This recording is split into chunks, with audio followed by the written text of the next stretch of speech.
When I look at this picture here, I think the Young Turks had this picture with this computer in the forehead of the president, and it's as if you're seeing on the screen what's going through his mind. I think I know what's going through the mind, so I'm going to itemize them.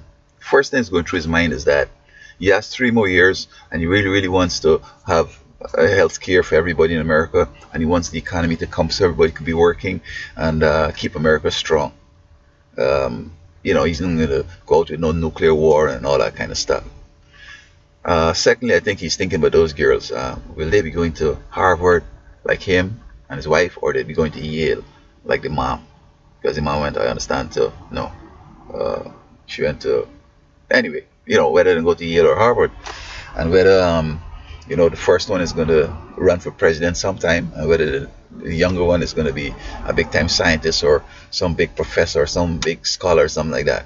I'm sure as a smart parent he'd be, exploring those. I mean, the other things, those are not normal and natural, so you're not thinking about that much, but these other things.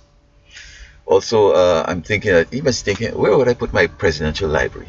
Chicago, in Hawaii, in Washington, maybe in Oakland, California. I think he probably knows where he wants it, but we can see eventually, where it's going to come to. And then also he's thinking about Afghanistan. How can he convince Karzai to let the troops stay?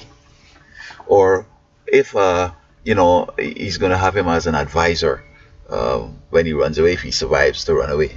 That is, if he accepts political asylum, or whether he could go up for the funeral or something, send a representative, but that might be so dangerous, huh? And I think he also is wondering on that camera you could see who would be the best candidate for the party. Would it be Joe Biden or